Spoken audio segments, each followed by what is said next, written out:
Hi, we are back with a new episode of Connecting Conversations, and this time our topic is true friends, false friendships. This topic is in a way related to a bit of chat we had on the podcast and off the podcast once. The conversation that we are referring to is a story that I had narrated about a friend of mine who used to smoke very often whenever we used to go for a walk. And I kind of once did not like the fact that he was harming his health because of me and my company. So I kind of put it in a way where I said, if you are going to light up every time we meet, I will not come and see you. And he said, I want to light up. That's the reason why I come and see you. And over a period, it so happened that we kind of stopped going for walks. We meet very often, even now. We're good friends. But yeah, this one episode I had discussed on a podcast earlier to this. And after the podcast, me and Sujata were having a conversation, and she said she had a differing point of view. Uh, would you want to throw some light on what your thoughts are, Sujata? Sure, Bunty. The way I look at it is, like I know some people who are very good friends and who are smokers as well. Uh, so there were two ways of looking at relationships like that, right? I mean, uh, they were already smokers when I met them, so it wasn't a change that happened after we became friends. So in a way, I knew that they were doing what they were doing. Uh, but it hasn't really affected my friendships with these people purely because I feel it's a very personal decision, and most of these people are in their 40s and 50s, and they've probably been smoking pretty much most of their adult lives. So they do know what they are into, and despite whatever it is, they continue doing what they are doing. Uh, so I felt it's okay. I mean, they know what they are doing. It's really not my place to tell them to give up or have more in a day. And does that affect my friendship? And vice versa? I felt it Hmm. didn't affect at all because I thought it is also about giving space and respect to your friendship and not letting it dictated by any terms. Uh, that is how I look at it. So that's Hmm. what I was referring to. We last kind of spoke about this. Why should friendships be conditional of one's habits, good or bad? I mean, good habits are great, uh, but one person's good habit is not going to be the other person's good habit as well, right? To Hmm. to kind of put it in perspective. So that's what I had to say, Bunty. We still can be good friends. Uh, we don't need to have their personal habits uh, affect what we share on a larger scale is what I feel. I know it Hmm. sounds very controversial because at some level it's also about if you're really friends with somebody, you want to tell them don't do this, do that, da da da. But I think it's also about accepting good friendships unconditionally, and it just adds to the mix. Hmm. That's my Uh, take on. um, okay, we'll stick to this friend in question itself. We had this conversation. In fact, he put it across as if he was kind enough to say you stand say 20 meters apart. Let me finish my smoke if it is troubling you, which was a separate problem. It did, but I never stopped it because of that. In fact, most of my adult life, truth be told, I have never bothered about stopping or prohibiting my friends from doing what they wanted. Over a period, Hmm. I think in recent times, one particular episode, I lost a close friend to cancer, and one of the probable chances might have been that he used to smoke quite often. And Hmm. I think what hit me very hard was that he was like us. In my head, he was like us in the sense, uh, there's a uh, typical way we are, educated in a certain format. We belong to a similar socio-economic category. We work in a similar kind of field. We go to similar kind of corporate offices. So everything that seemed to be in control because of whatever leeway we had thanks to our education and our background, I Hmm. saw in him. And very often we used to have these uh, intellectually stimulating conversations, and I used to think he was like, wow, so enlightening about so many things in the world. But Hmm. in the 8 or 10 months while he was going through his journey with cancer, which he unfortunately succumbed to later, I I didn't see any of that. I actually didn't see any of that. Uh, if I were to use the word cockiness, that comes with the territory of knowing these are my likes, these are my dislikes. At that point, Hmm. I think it struck me whether it would have been more prudent to at least sound him off. Uh, Obviously, because I did not smoke, I did not approve of it in my head, but it wasn't as a person who would approve or disapprove somebody else's actions. Like you put it, I understand there is a fine line between um, minding one's business and being friends with someone. But at some point, when he was gone, and every time I cross the street where I stay, there are quite a few coffee shops right under my residence, and I see a lot of youngsters of those kind smoking. And every time I see them, I think of him, and I think, could I have at least, said, okay, do you want to desist, or at least while you are with me, so that one stick less, maybe a couple of minutes more of your life. I don't know. Those thoughts don't go away. Not that I am responsible for his actions. Like you very rightly put, he was an adult, and I met him far, far later in his life. And I do not know the answer to that, but this was a question that has stayed for a long time. And now, when it comes to realizing, why do I not do it? When I ask myself the question, is because I'm trying to choose the healthier option. And if I Hmm. think it is important enough to me, I think my friend should be equally important if I call him my friend. If it doesn't bother me at all if he is smoking and ruining his health to a point where he might lose his life, that question started, pinching me deeply.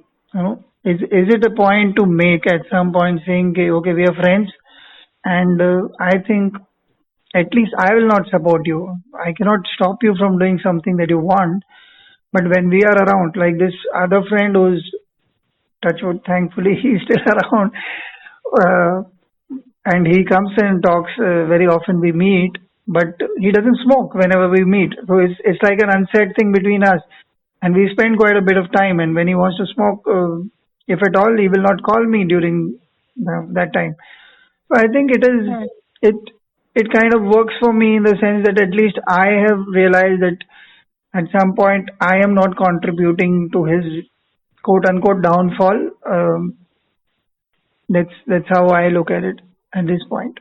Interesting thoughts, Bunty, because the way I look at it is, I think as adults in our midlives, if I may say that, Hmm. we are at a stage where we don't really contribute to anybody's habit building business here.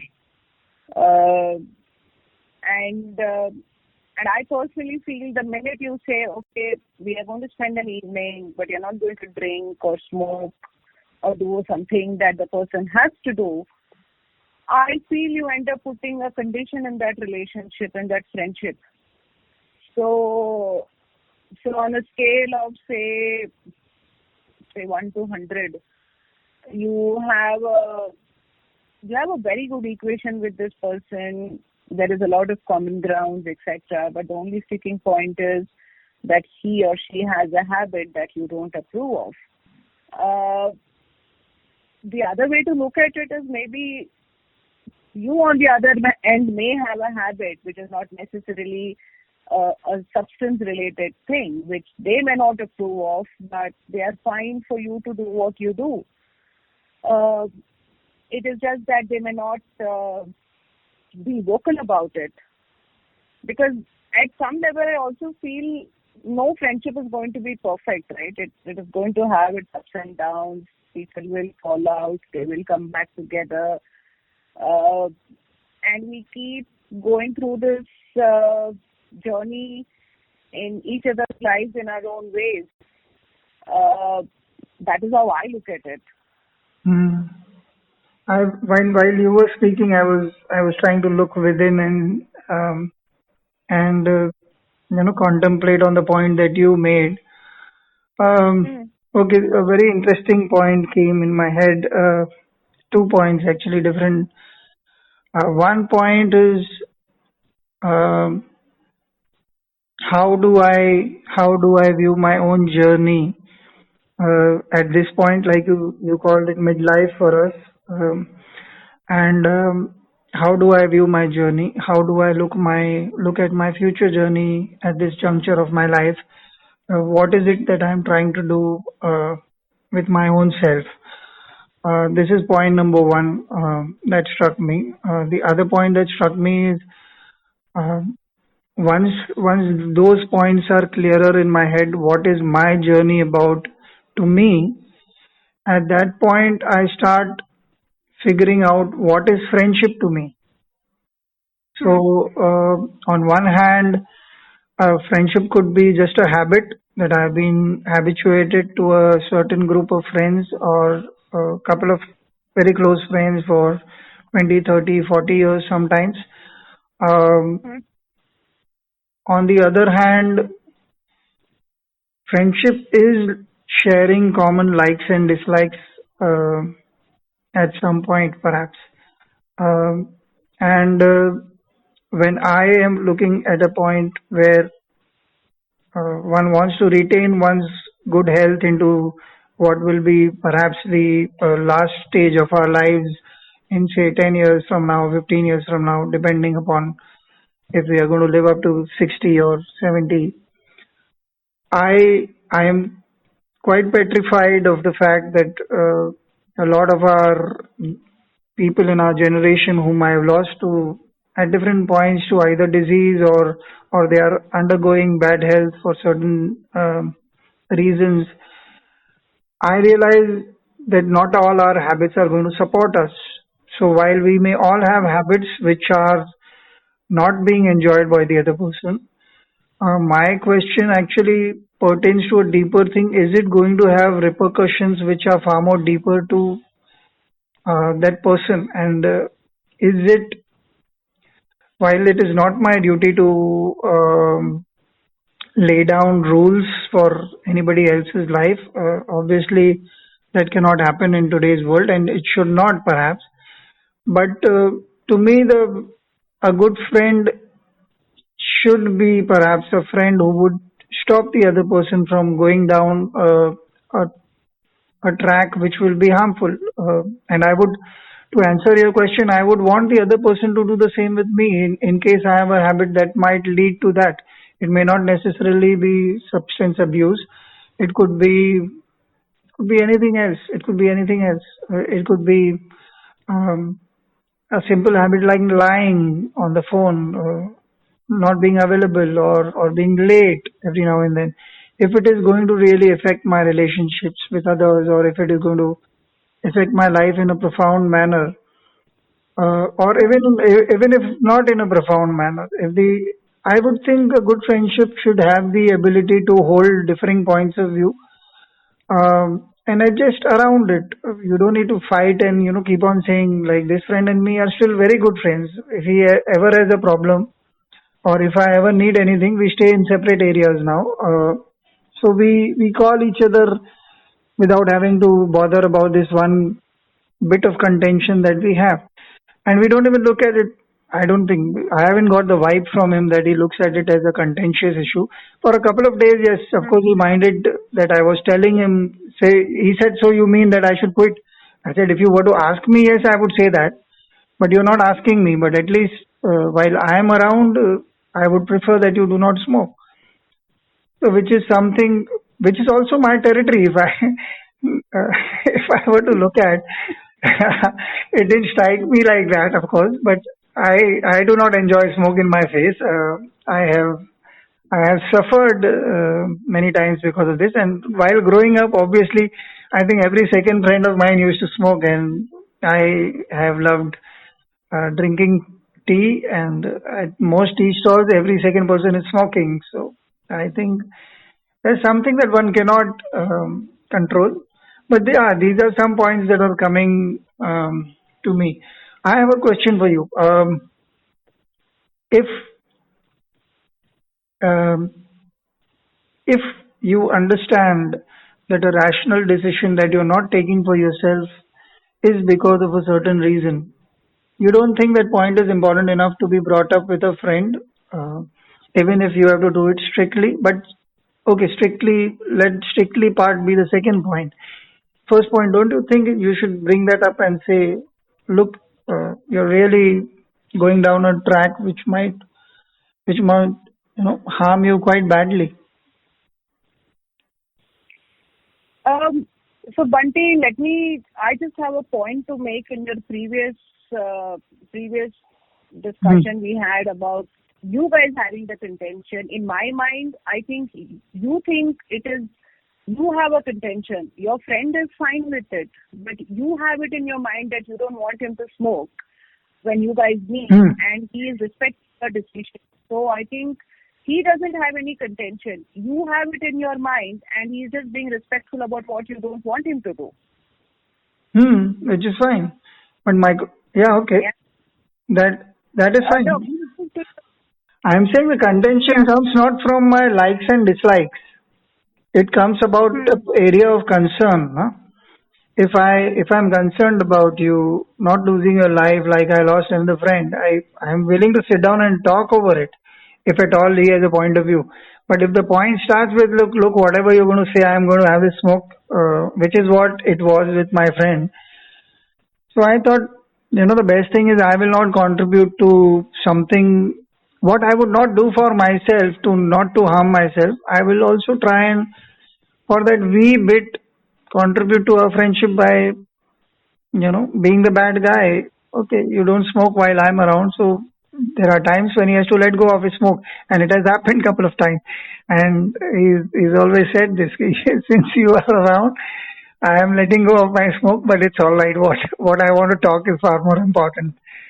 So Yeah. I Yeah. think it kind of evens out, and in my head, it's always more than contention, because when we use the word contention, I would think. Uh, Hmm.